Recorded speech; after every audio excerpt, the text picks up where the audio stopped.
Hello.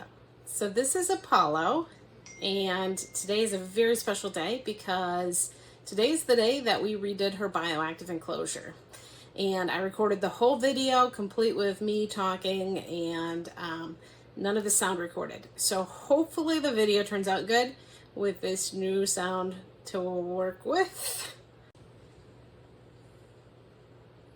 So Apollo was my very first reptile, and it was only 3 years ago. I'm kind of a newbie still at keeping.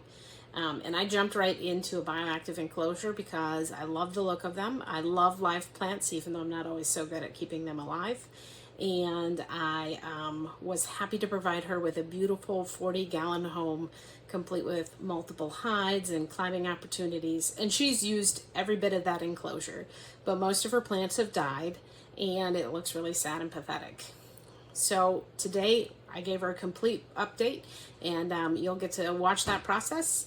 I will be speeding up the video a bit so that you can see it faster. It is kind of a bad angle. I don't have a real good way to set up camera on all of the spaces and enclosures, but hopefully that it will be a fun and entertaining video for you, and maybe give you some ideas for your own arid bioactive enclosure. This is the second time I've tried to record this. Honestly, it was really hard to go back through and try to get what I wanted to say in the video. So the first thing I show you here is my cat's butt. She's definitely a pain in the butt when it comes to working outside of the reptile room. She's not actually allowed inside the reptile room. So I show you Apollo's old enclosure, and she actually has a couple of different hides and a half log, which is kind of a half hide in my opinion, because you can see out both sides of it. And then she has a really cool piece of sandblasted coil wood that she climbs on sometimes. And there's a piece of mopane in there.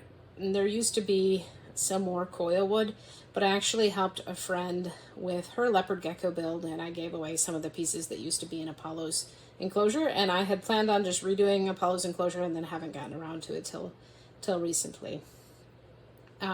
Apollo is a rescue, so she arrived at my house in a 29-gallon enclosure full of poop and dead bugs. She had been found in an apartment and abandoned there for an unknown amount of time, and I really set out to improve her life and make it a lot better with this 40-gallon build. So the first step is to pull everything out. Everything really needs a good washing. She has gone to the bathroom on top of the big hide. The camera angle isn't really great for this, but I pulled everything out of the enclosure and I stirred up the dirt real good. I gave everything a good refresh when it comes to starting fresh. The soil in this enclosure is the BioDudes Terra Sahara. I kind of cheated, and I really recommend that as a great option for a beginner, especially with the arid setup. Getting your arid soil correct can be a pain, and I did struggle with my hognose build in that area. So once everything was out of the enclosure, I added fresh leaf litter. I don't actually know how funny this turned out to be. So the cat was exploring the plastic bag that had the leaves in it, and she scared herself and took off running around the house, and she did like 3 laps before I could rescue her from the bag. Ironically, it did not end up on the video. The angle really is pretty terrible for the filming of this. After the leaf litter was distributed, I added a good section of moss. I really found that this is the best way to keep your cleanup crew alive, and I put that moss under the water dish and then around the back of it to make sure that there is plenty of moisture in that one corner. While the leopard gecko needs fairly arid conditions, you do want that one corner to be moist enough for your cleanup crew, whatever you decide your cleanup crew is going to be. I did put her hides back in mostly the same spots that they were, and I added this large chunk of cork bark. This is actually creating almost a fourth hide space, and we'll see how that works out. So Apollo's really good at coming when I tap on a piece of slate, because she's been trained that that's when I feed her. I tongue feed Apollo, and she does really good at coming to me. So as long as that continues to work, then having this hide that I can't actually get into isn't going to be a problem. But it will suck if I have to dig her out from back there. I did change up the placement of the wood pieces, and I added a few more sticks to give her more climbing options. There is a ledge with some suction cups, and it didn't seem to want to stay so well. We'll keep an eye on that, and as long as it stays, it's good. But if it can't stick to the wall real good, then it will have to go, even though it does give her another level and gives her a place to another place to climb. So on the hot side, I planted a zebra plant, or a zebra aloe, and I planted the aloe pup that was the only surviving plant in the enclosure. And then I added 2 holiday cactus clippings. And so all of these plants can handle the higher heat that her warm side offers her. And they're all low watering needs, so they'll allow me to water like every other week and still stay alive.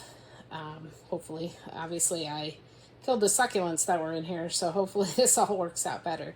Then on the cool side, I planted 3 different types of pothos that I took from cuttings that I took from plants here in my home. And hopefully this also works so that it doesn't need a lot of watering and they'll grow and survive.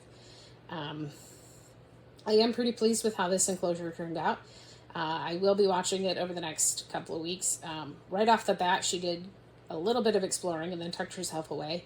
And then I kept catching her throughout the day exploring, but every time I got the camera, she was gone again. And I guess that's just how it is. I dug her out of the hide to do the new intro video, and she wasn't actually that thrilled with it. She's not super thrilled with handling, and often she'll bat her tail and try to scramble away. So I try not to force too much handling on her, although maybe she would get used to it. We do have a really good relationship with the whole bugs thing, because she tongue feeds.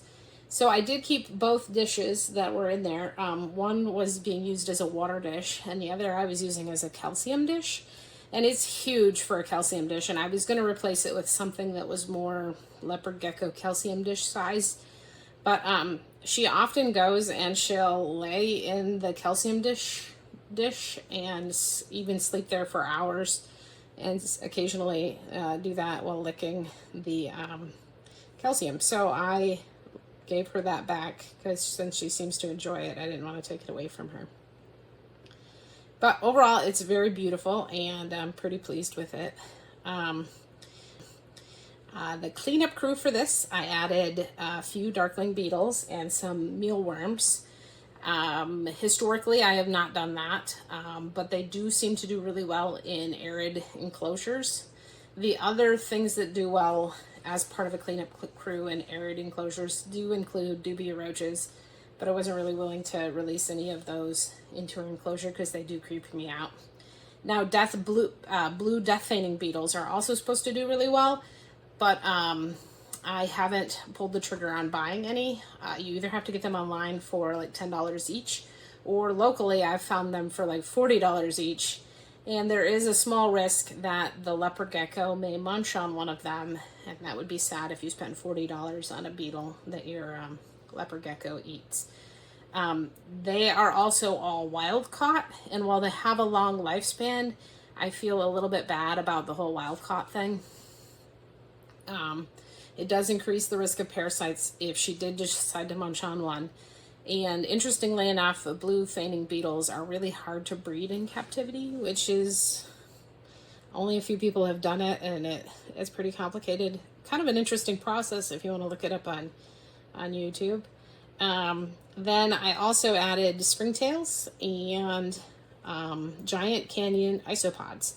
And we will keep an eye on the cleanup crew in this enclosure.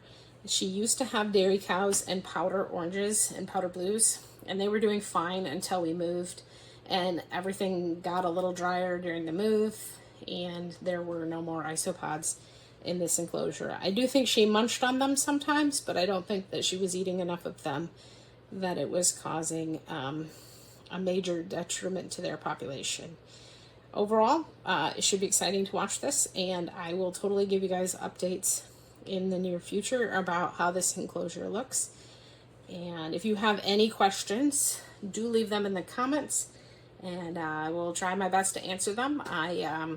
As I mentioned, I am kind of a newbie when it comes to reptile keeping. I have done a ton of research and have dedicated a lot of hours to this hobby that then became my career, but I am still fairly new.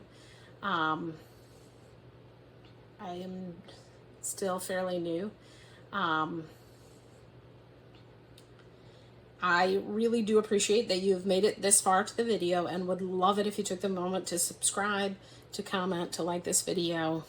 And I have lots of other great videos that I would love it if you took a moment to watch those as well. Have a great day.